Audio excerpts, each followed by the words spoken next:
प्रिय विद्यार्थियों, मैं डॉक्टर श्यामा अग्रवाल, सह आचार्य संस्कृत, राजकीय डूंगर महाविद्यालय बीकानेर से संस्कृत साहित्य स्नातकोत्तर उत्तरार्ध के प्रश्न पत्र 6 के शास्त्रीय साहित्य के अंतर्गत कौटिल्य रचित अर्थशास्त्रम पाठ्यक्रम में निर्धारित है।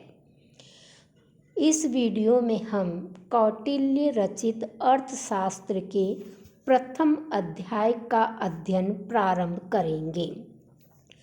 प्रारंभ हो रहा है ओम नमः शुक्र बृहस्पतिभ्याम। यह मंगलाचरण है, क्योंकि कहा गया है मंगलादिनी मंगल मध्यानि मंगलांतानि च शास्त्राणि प्रथन्ते वीरपुरुषाणि भवन्ते आयुष्मत् पुरुषाणि चाध्यतारो यथा स्युः। अर्थात ग्रंथ के प्रारंभ में, मध्य में तथा अंत में मंगलाचरण किया जाना चाहिए। इससे शास्त्र का विस्तार होता है, प्रचार होता है, प्रसार होता है, उसको यश प्राप्त होता है, वो सभ्य समाज में प्रशंसा को प्राप्त होता है और शास्त्र कुंठित नहीं होता है। उस मंगलाचार से युक्त ग्रंथ को पढ़ने वाले व्यक्ति भी अपने शास्त्र में वीर अर्थात निपुण बनते हैं तथा दीर्घायु को प्राप्त करते हैं। इसलिए शास्त्र का अध्ययन करके वैदुष्य प्राप्त कर लेने पर भी यदि विद्यार्थी को दीर्घायु होना है तो उसे अध्ययन अध्यापन परंपरा से ग्रंथ का विपुल प्रचार प्रसार करने के लिए मंगलाचरण अवश्य ही करना चाहिए, क्योंकि जो मंगल युक्त शास्त्रों का अध्ययन करता है वही दीर्घायु भी होता है। यहाँ चाणक्य या कौटिल्य अपने ग्रंथ के प्रारंभ में मंगलाचरण कर रहे हैं। यह अर्थशास्त्र का प्रथम अध्याय है और प्रथम अधिकरण है।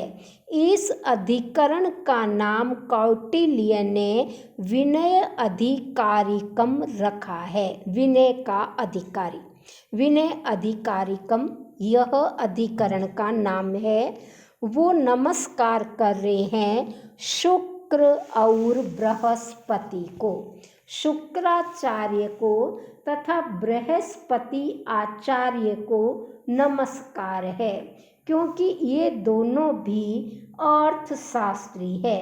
शुक्राचार्य भी तथा विद्या के देव बृहस्पति, इन दोनों को ही नमस्कार किया गया है ताकि उनका यह ग्रंथ निर्विघ्न समाप्त हो, मंगलकारी हो, इसका प्रचार प्रसार हो, इसके पढ़ने वाले को दीर्घायु प्राप्त हो और स्वयं कौटिल्य को भी यश प्राप्त हो।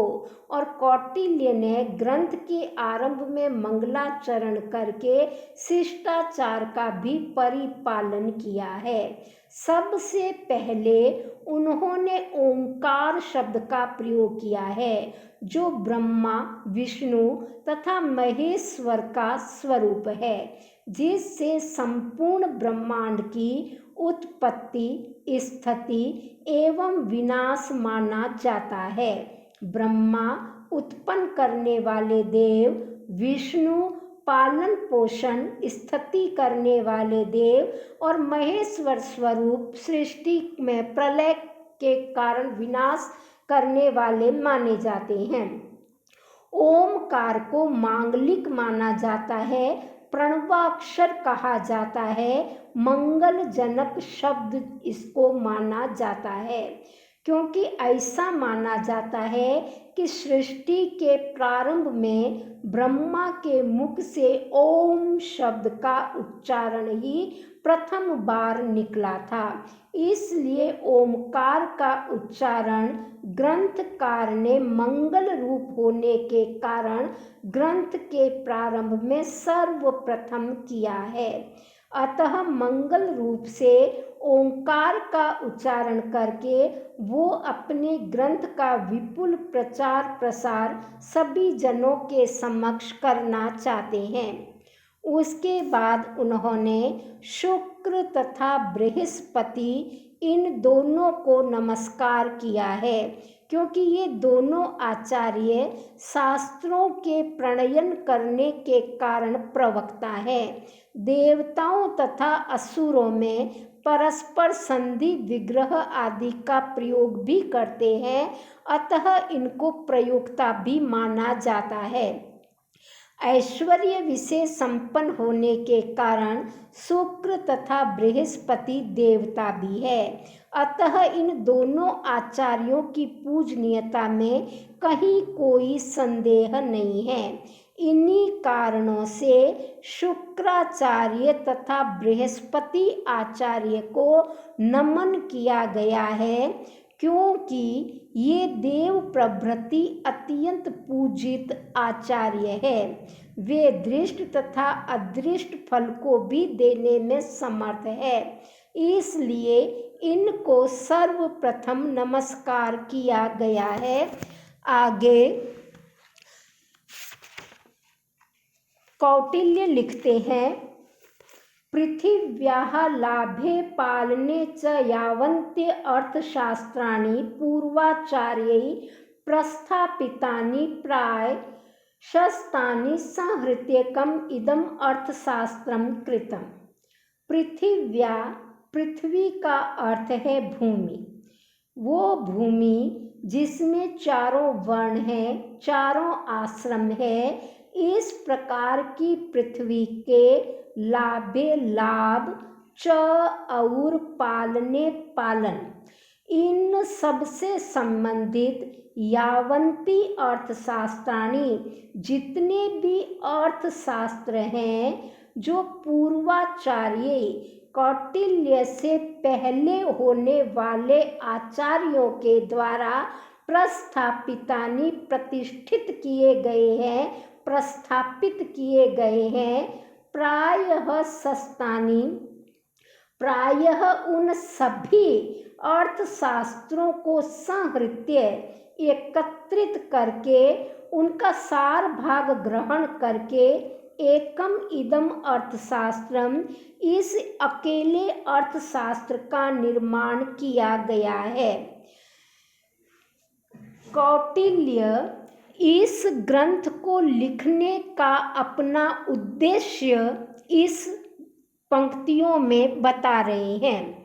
इस अर्थशास्त्र का निर्माण क्यों किया गया है, किस प्रकार किया गया है, उसके बारे में वो कह रहे हैं कि मुझसे पूर्व जो भी आचार्य हुए हैं, जिन्होंने कि अर्थशास्त्र का निर्माण किया है, यथा शुक्र, यथा बृहस्पति आदि जो भी मुझसे पहले आचार्य हुए हैं, जिन्होंने इस पृथ्वी के लाभ के लिए, पृथ्वी के पालन के लिए कुछ नियम बनाए हैं, उन नियमों से संबंधित अर्थशास्त्र का निर्माण किया है। मैंने उन सभी अर्थशास्त्रों का अध्ययन किया है, उनके सार को ग्रहण किया है और समस्त अर्थशास्त्रों के सार को लेकर इस नवीन अर्थशास्त्र का निर्माण किया है, जिसमें मैंने प्रायः सभी पूर्वाचार्यों के मत को रखा है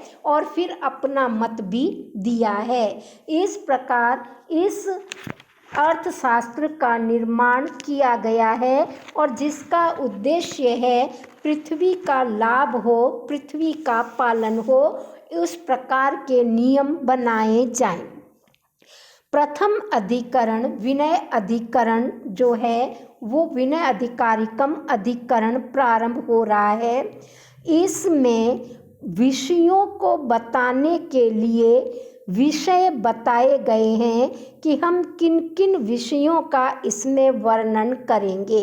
केवल नाम मात्र संकेत है, यथा विद्या समुदेश, वृद्ध संयोग, इंद्रिय जय, अमात्य उत्पत्ति, मंत्री पुरोहित उत्पत्ति, उपदा अभिशोच अशोच ज्ञानम, अमात्य नाम, गूढ़ पुरुष उत्पत्ति, गूढ़ पुरुष प्रणिधि, स्व विषय कृत्य अकृत्य पक्ष रक्षणम, पर विषय कृत्य अकृत्य पक्ष उपग्रह, मंत्र अधिकार, दूत प्रणिधि, राजपुत्र रक्षणम, अवरुद्ध वृतम, अवरुद्धे च वृत्ति, राज प्रणिधि, निशांत प्रणिधि, आत्मरक्षितकम। इस प्रकार इस विनय अधिकारम नामक प्रथम अधिकरण में केवल नामोदेश है, नाम का कथन किया गया है। विद्या समुदेश जिस आदि जो नाम है उनका केवल नामतः कथन किया गया है। आगे आने वाले पृष्ठों में हम एक एक विषय के बारे में अध्ययन करेंगे कि विद्या समुदेश क्या होता है, वृद्ध संयोग क्या होता है इत्यादि। इस प्रकार केवल नाम से कथन करके प्रथम अधिकरण को समाप्त कर दिया गया है। द्वितीय अधिकरण में भी केवल नाम से ही कथन है। इस अधिकरण का नाम है अध्यक्ष प्रचार। तो अध्यक्ष प्रचार नाम का जो ये दूसरा अधिकरण है, इसमें हमें क्या क्या पढ़ना है? जनपद विनिवेश, भूमि छिद्र विधानम, दुर्ग विधानम, दुर्ग विनिवेश, सन्निधात्री निचय कर्म, समाहर्त्री समुदय प्रस्थापनम इत्यादि। इन सब चीज़ों का केवल नामतः कथन किया गया है। और आगे हम पढ़ेंगे कि जनपदों का निर्माण किस प्रकार किया जाता है, दुर्गों का, किलों का निर्माण किस प्रकार किया जाता है, धन की वृद्धि के क्या मार्ग हैं, संवर्धित धन के अपहरणकर्ता से किस प्रकार धन को बचाया जाता है, राजकोष की कैसे रक्षा की जाती है, राजा किस प्रकार पत्र आदि लिखता है, इन सब का केवल नामतः कथन है इस अधिकरण में। आगे आने वाले पृष्ठों में इनके एक एक के बारे में विस्तार से चर्चा होगी, इनको स्पष्ट किया जाएगा।